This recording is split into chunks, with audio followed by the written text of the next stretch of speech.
नमस्कार, दिन भर की बड़ी खबरों में आपका स्वागत है।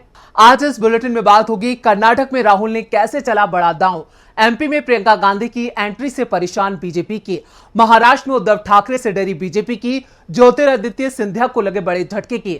साथ ही जानेंगे कैसे पहलवानों के मुद्दे पर बुरी फंसी मोदी सरकार, और बुलेटिन के आखिर में बात होगी मोदी सरकार पर बरसे केजरीवाल की। इसके साथ ही और भी कई बड़ी खबरों से आपको करवाएंगे रूबरू, लेकिन तमाम बड़ी खबरों से पहले एक नजर सुर्खियों पर। कर्नाटक के डिप्टी सीएम डीके शिवकुमार का दावा, कर्नाटक की 5 गारंटियां दूसरे राज्यों में भी लागू कर सकती है कांग्रेस। विपक्षी मोर्चा होगा मजबूत, जेडीयू अध्यक्ष ललन सिंह का दावा, महबूबा मुफ्ती और फारूक अब्दुल्ला भी होंगे विपक्षी एकता की बैठक में शामिल। चक्रवात बिपरजॉय के सौराष्ट्र कच्छ तट पर पहुंचने का अनुमान, मौसम विभाग ने जारी की चेतावनी। वर्ल्ड टेस्ट चैंपियनशिप फाइनल में भारतीय टीम को मिली मात, ऑस्ट्रेलियाई टीम ने 209 रनों से हराया। ये तो थी सुर्खियां, और अब बात आज की सबसे बड़ी खबर की। कर्नाटक में आज से महिलाएं मुफ्त में बस यात्रा कर सकेंगी। कर्नाटक में राहुल गांधी का ये बड़ा वादा पूरा हुआ है। कर्नाटक की सत्ता में आने से पहले राहुल गांधी ने जनता से 5 वादे किए थे, जिन पर कांग्रेस तेजी से काम कर रही है। राहुल के इस दांव से बीजेपी बैकफुट पर है, तो कैसे राहुल ने आधी आबादी को साथ कर बीजेपी को किया परेशान, देखते हैं ये रिपोर्ट। राहुल गांधी ने कर्नाटक में वो दांव चला था जिससे बीजेपी का चुनावी गणित पूरी तरह से धाराशायी हो गया था। राहुल ने कर्नाटक में आधी आबादी को ध्यान में रखते हुए कई वादे किए थे, जिसमें से एक वादा महिलाओं को बसों में मुफ्त यात्रा का था, और इस वादे को राहुल गांधी ने आज पूरा कर दिया है।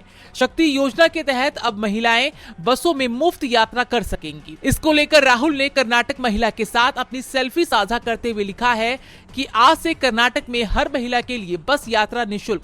एक और गारंटी हुई पूरी, महिलाओं का सशक्तिकरण और आर्थिक बचत हमारी जिम्मेदारी, उनका अधिकार पूरा करेगी कांग्रेस सरकार। कांग्रेस के इस वादे के पूरा होने से उसे आने वाले चुनावों में बड़ा फायदा होने वाला है, क्योंकि कर्नाटक के बाद अब 5 राज्यों के विधानसभा चुनाव में भी कांग्रेस की नजर महिला वोटरों पर रहेगी। आज कर्नाटक के सीएम सिद्धारमैया और डिप्टी सीएम डीके शिवकुमार ने खुद अपने हाथों से महिलाओं को मुफ्त टिकट दिया, जिससे महिलाएं काफी खुश नजर आई। कर्नाटक कांग्रेस के कंडक्टर बने सीएम सिद्धारमैया और डिप्टी सीएम का वीडियो ट्विटर पर शेयर करते हुए लिखा है, कर्नाटक के मुख्यमंत्री सिद्धारमैया और उप मुख्यमंत्री डीके शिवकुमार ने केएसआरटीसी और बीएमटीसी बसों में मुफ्त यात्रा के लिए शक्ति योजना के लॉन्च के दौरान मुफ्त में पास बांटे, महिलाओं को सशक्त बनाए। वादा किया, वादा पूरा किया। महिलाओं के लिए बस यात्रा मुफ्त करने से पहले कर्नाटक सीएम सिद्धारमैया ने बीजेपी पर निशाना साधा। उन्होंने कहा कि पिछले 30% महिलाएं बस से यात्रा करती थी, लेकिन बीजेपी सरकार में महिलाओं ने बस में यात्रा करना कम कर दिया था। सिर्फ 24% महिलाएं ही बस में यात्रा करती थी। सिद्धारमैया ने आगे कहा कि बीजेपी नहीं चाहती कि महिलाएं अपने घरों से निकले। सीएम ने आज बस यात्रा करके महिलाओं को खुद पास दिया। इस दौरान महिला के चेहरों पर खुशी देखी जा सकती थी। कर्नाटक जीत ने कांग्रेस में नया जोश भर दिया है। मध्य प्रदेश में भी कांग्रेस जोश में है। मध्य प्रदेश में इस साल के आखिर में होने वाले विधानसभा चुनाव के लिए कांग्रेस ने अपनी रणनीति को धार देना शुरू कर दिया है। कल प्रियंका गांधी जबलपुर से कांग्रेस के चुनाव प्रचार का शंखनाद करने वाली हैं। प्रियंका के स्वागत में बैनर पोस्टरों से पूरे जबलपुर को पाट दिया गया है। देखते हैं ये रिपोर्ट। कर्नाटक और हिमाचल तो एक झांकी है, मध्य प्रदेश अभी बाकी है। प्रियंका गांधी के जबलपुर आगमन पर स्वागत, वंदन, अभिनंदन, इस तरह के नारे लिखे पोस्टर जबलपुर शहर में जगह जगह देखे जा सकते हैं। नर्मदा किनारे की नगरी मध्य प्रदेश की संस्कार धानी जबलपुर में प्रियंका गांधी के स्वागत और कांग्रेस का दम दिखाने की तैयारियां पूरी हो गई है। महाकौशल के सबसे बड़े शहर जबलपुर में नर्मदा पूजन के साथ प्रियंका गांधी कांग्रेस के चुनाव अभियान की शुरुआत करेगी। पिछले विधानसभा चुनावों से पहले पूर्व मुख्यमंत्री दिग्विजय सिंह ने नर्मदा यात्रा की थी, जिसका फायदा कांग्रेस को चुनावी जीत के तौर पर मिला था। इस बार भी कांग्रेस नर्मदा फैक्टर का लाभ लेने में जुटी है।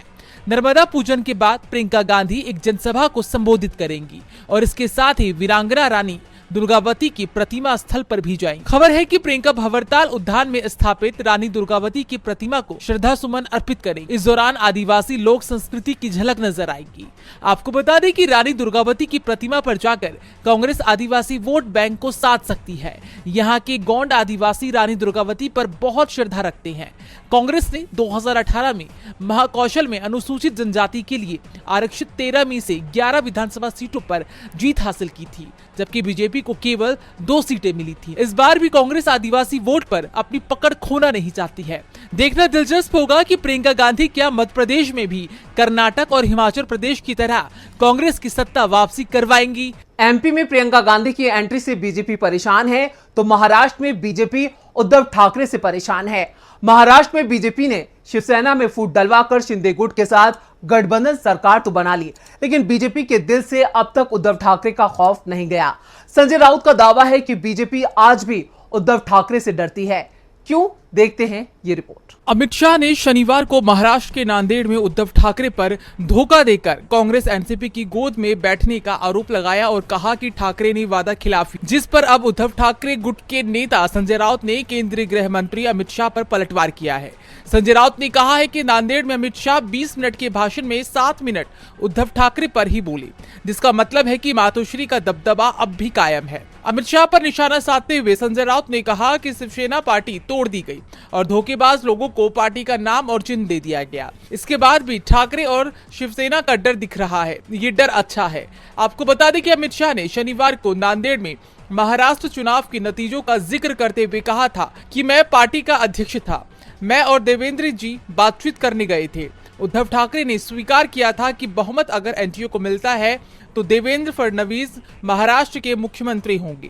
जब एनडीए जीत गई तो उन्होंने वादा तोड़ा और सत्ता के लिए कांग्रेस एनसीपी के साथ हाथ मिला लिया। दरअसल शिवसेना और बीजेपी ने साल 2019 का महाराष्ट्र चुनाव साथ मिलकर लड़ा था, लेकिन मुख्यमंत्री पद पर सहमति नहीं बन पाई। शिवसेना ने बीजेपी का साथ छोड़ दिया था। बीजेपी ने एनसीपी के अजित पवार को अपनी ओर मिलाकर सरकार बना ली, लेकिन उसकी उम्र भी अधिक नहीं रही। इसके बाद शरद पवार ने कांग्रेस और शिवसेना को साथ लेकर महाविकास आघाड़ी के गठन में अहम भूमिका निभाई और उद्धव ठाकरे को मुख्यमंत्री बनाकर महाविकास आघाड़ी की सरकार बनाई। लेकिन इस सरकार को बीजेपी ने शिवसेना में फूट डलवाकर गिरवा दिया।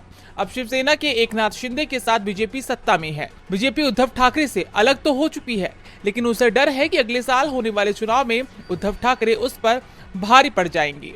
अमित शाह के भाषण में उद्धव ठाकरे का जिक्र उसके डर को दिखाता है। डरे हुए तो ज्योतिरादित्य सिंधिया भी हैं। मध्य प्रदेश में साल के आखिर में विधानसभा चुनाव हैं, जिसकी आहट से राज्य का सियासी तापमान बढ़ गया है। सत्ता पर काबिज बीजेपी के हालात राज्य में काफी चिंताजनक हैं, तो वही कांग्रेस अपनी जीत का दावा कर रही है। इस बीच कांग्रेस से बीजेपी में गए कई नेता घर वापसी करने वाले हैं, जिससे ज्योतिरादित्य सिंधिया को बड़ा झटका लगने वाला है। क्या है पूरी खबर, देखते हैं इस रिपोर्ट में। मध्य प्रदेश विधानसभा चुनाव से पहले दल बदल का खेल तेज हो गया है। बीजेपी के अंदर बेचैनी दिखाई दे रही है, नाराजगी खुलकर दिखाई दे रही है। कई नेता पार्टी छोड़कर कांग्रेस का दामन थाम चुके हैं। हलचल उन नेताओं के बीच भी दिख रही है जो 2020 में ज्योतिरादित्य सिंधिया के साथ कांग्रेस छोड़कर बीजेपी में चले गए थे। अधिकांश नेता वापसी की कोशिश में जुटे हैं। मध्य प्रदेश की गुना शिवपुरी लोकसभा सीट के नेता ज्योतिरादित्य सिंधिया को बीजेपी में शामिल होने के बाद सबसे बड़ा नुकसान हुआ है। कोलारस विधानसभा क्षेत्र में दशकों से ज्योतिरादित्य सिंधिया के कट्टर समर्थक बैजनाथ सिंह यादव अपने पूरे कुनबे के साथ कांग्रेस में वापसी कर रहे हैं। बैजनाथ यादव की घर वापसी के लिए कांग्रेस की तरफ से एक बड़ा कार्यक्रम आयोजित किया गया है। प्रदेश अध्यक्ष और पूर्व सीएम कमलनाथ की मौजूदगी में वो कांग्रेस में शामिल होंगे। यादव की माने तो गुना शिवपुरी लोकसभा क्षेत्र के हजारों लोग उनके साथ घर वापसी कर रहे हैं। कांग्रेस के प्रवक्ता अजीत भदौरिया ने कहा है कि बैजनाथ यादव की वापसी से कांग्रेस शिवपुरी जिले में मजबूत होगी और आने वाले विधानसभा चुनावों में पार्टी को इसका फायदा होगा। यानी बैजनाथ की कांग्रेस में वापसी से सिंधिया को बड़ा झटका लगा है। वहीं प्रियंका गांधी कल जबलपुर में महारैली करने जा रही हैं।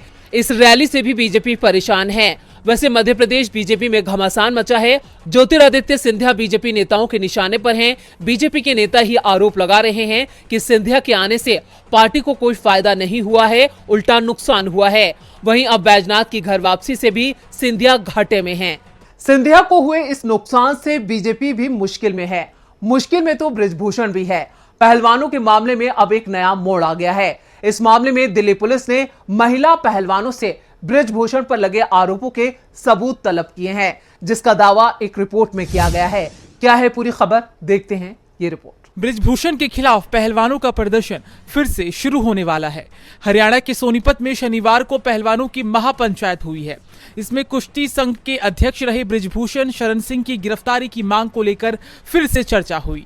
इस महापंचायत में भारत के स्टार रेसलर बजरंग पूनिया ने बड़ा ऐलान करते हुए कहा कि 15 जून के बाद बृजभूषण के गिरफ्तारी के लिए हम जंतर मंतर पर फिर से विरोध शुरू करेंगे। वहीं साक्षी मलिक ने कहा है कि हम एशियन गेम्स में तभी भाग लेंगे जब ये मामला सुलझ जाएगा। पहलवान बजरंग पूनिया ने सोनीपत में हुई महापंचायत में साफ कर दिया है कि 15 जून के बाद हम बृजभूषण सिंह की गिरफ्तारी की मांग करते हुए जंतर मंतर पर फिर से आंदोलन करेंगे। हमारा आंदोलन अभी जारी रहेगा। बजरंग पूनिया ने यह भी कहा कि बैठक में अपने समर्थकों के बीच सरकार के साथ हुई बातचीत का लेखा जोखा रखेंगे। महापंचायत में जो फैसला होगा उस पर चर्चा की जाएगी। इधर आज महिला पहलवानों के आरोप से घिरे बीजेपी नेता बृजभूषण शरण सिंह ने यूपी के गोंडा में बड़ी रैली कर अपनी ताकत दिखाई। इससे पहले उन्होंने रोड शो भी किया। रैली में अपने संबोधन की शुरुआत बृजभूषण ने शेरो शायरी से की। बृजभूषण ने कहा कि कभी यश कभी गम, कभी जहर पिया जाता है, तब जाकर जमाने में जिया जाता है। रैली को संबोधित करते हुए उन्होंने मीडिया पर भी कटाक्ष किया और कहा कि मीडिया वाले मुझे बड़ी तिरछी नजरों से देख रहे हैं। पहलवानों के मुद्दे पर मोदी सरकार दबाव में जरूर है, लेकिन बृजभूषण के खिलाफ एक्शन लेने से हिचक रही है। इधर राजस्थान की सियासत में सचिन पायलट एक्शन में नजर आ रहे हैं। सचिन पायलट ने कांग्रेस के दिवंगत नेता राजेश पायलट की पुण्यतिथि के अवसर पर दौसा में एक बड़ी रैली को संबोधित किया, जहां उन्होंने दूसरी पार्टी बनाने वाली बात पर बड़ा बयान दिया है। तो क्या कहा है सचिन पायलट ने, देखते हैं ये रिपोर्ट। 2024 में लोकसभा चुनाव होना है और उससे पहले इस साल के अंत तक 5 राज्यों में विधानसभा चुनाव भी संपन्न हो जाएंगे। इसी कड़ी में राजस्थान कांग्रेस के नेता सचिन पायलट ने कांग्रेस के दिवंगत नेता राजेश पायलट की पुण्यतिथि के अवसर पर दौसा में एक बड़े कार्यक्रम को संबोधित किया। हालांकि पायलट ने इस मौके पर नई पार्टी के ऐलान की चल रही अटकलों को लेकर कोई घोषणा नहीं की। उन्होंने राजस्थान में स्वच्छ राजनीति का आह्वान किया। सचिन पायलट ने कहा कि मैंने युवाओं के बेहतर भविष्य के लिए बात की है। यहाँ के लोगों ने हमेशा मेरा समर्थन किया है। मेरी आवाज कमजोर नहीं है, मैं पीछे नहीं हटूंगा। देश को सच्चाई की राजनीति की जरूरत है। कांग्रेस नेता सचिन पायलट ने भ्रष्टाचार के कथित मामलों को लेकर रविवार को पूर्व मुख्यमंत्री वसुंधरा राजे पर फिर से निशाना साधा। पायलट ने कहा कि इसमें समय लग सकता है, लेकिन लोगों के साथ न्याय होगा। ये सही कहा गया है कि हर गलती की सजा मिलती है। सबसे बड़ा न्याय भगवान द्वारा दिया जाता है। आज नहीं तो कल न्याय जरूर होगा। गौरतलब है कि पिछले कई दिनों से ये कयास लगाए जा रहे थे कि सचिन पायलट राजस्थान की राजनीति में कोई बड़ा ऐलान कर सकते हैं, नई पार्टी बना सकते हैं, लेकिन सचिन पायलट ने अपने पिता राजेश पायलट की पुण्यतिथि पर ऐसा कोई ऐलान नहीं किया, जिससे बीजेपी को झटका लगा है। और बुलेटिन के आखिर में बात सीएम केजरीवाल की। दिल्ली के रामलीला मैदान में लंबे वक्त के बाद आज अरविंद केजरीवाल ने रैली की। इस रैली में उन्होंने पीएम मोदी पर जमकर अपनी भड़ास निकाली। केजरीवाल ने केंद्र के अध्यादेश के खिलाफ एक बार फिर पीएम मोदी को चुनौती देते हुए उन्हें अहंकारी और सुप्रीम कोर्ट का अपमान करने वाला प्रधानमंत्री करार दिया है। और क्या कुछ कहा है केजरीवाल ने, देखते हैं ये रिपोर्ट। दिल्ली के मुख्यमंत्री और आम आदमी पार्टी के संयोजक अरविंद केजरीवाल ने दिल्ली के रामलीला मैदान पर महारैली को संबोधित किया। केंद्र के अध्यादेश के खिलाफ बुलाई गई रैली में अरविंद केजरीवाल ने पीएम मोदी पर जमकर हमला बोला। केजरीवाल ने कहा कि कई साल बाद आज हम रामलीला मैदान में इकट्ठा हुए हैं। 12 साल पहले करप्शन के खिलाफ इकट्ठा हुए थे और आज इस देश से एक अहंकारी तानाशाह को हटाने के लिए इकट्ठा हुए हैं। इस दौरान केजरीवाल ने मनीष सिसोदिया को लेकर भी पीएम मोदी पर निशाना साधा है। केजरीवाल ने कहा कि उन्होंने मनीष सिसोदिया को जेल में डाल दिया, सत्येंद्र जैन को जेल में डाल दिया। हमारे पास एक मनीष सिसोदिया ही नहीं, हमारे पास 100 मनीष सिसोदिया है और 100 सत्येंद्र जैन है। आप एक को जेल में डालोगे तो दूसरा काम करने आ जाएगा, लेकिन दिल्ली में विकास के काम नहीं रुकेंगे। आगे पीएम मोदी पर केजरीवाल ने निशाना साधते हुए कहा कि 11 मई को देश की सुप्रीम कोर्ट ने दिल्ली के हक में एक फैसला दिया और 19 मई को मोदी सरकार ने अध्यादेश लाकर सुप्रीम कोर्ट के आदेश को खारिज कर दिया। 75 साल में ऐसा पीएम आया जो कहता है कि मैं सुप्रीम कोर्ट के आदेश को नहीं मानता। देश के अंदर जनतंत्र खत्म हो रहा है, इसी को तानाशाही कहते हैं। सुप्रीम कोर्ट ने अपने आदेश में कहा है कि जनता सुप्रीम है। मोदी जी का अध्यादेश कहता है कि दिल्ली की जनता सुप्रीम नहीं है, एलजी सुप्रीम है। केजरीवाल ने आगे कहा कि गुजरात के मुख्यमंत्री और देश के प्रधानमंत्री को मिलाकर मोदी जी को राज करते हुए 21 साल हो गए हैं और मुझे राज करते 8 साल हो गए हैं। केजरीवाल ने चैलेंज किया है कि कोई भी मोदी जी के 21 साल और मेरे 8 साल की तुलना कर ले, देख ले किसने ज्यादा काम किया। तो आज इस बुलेटिन में इतना ही।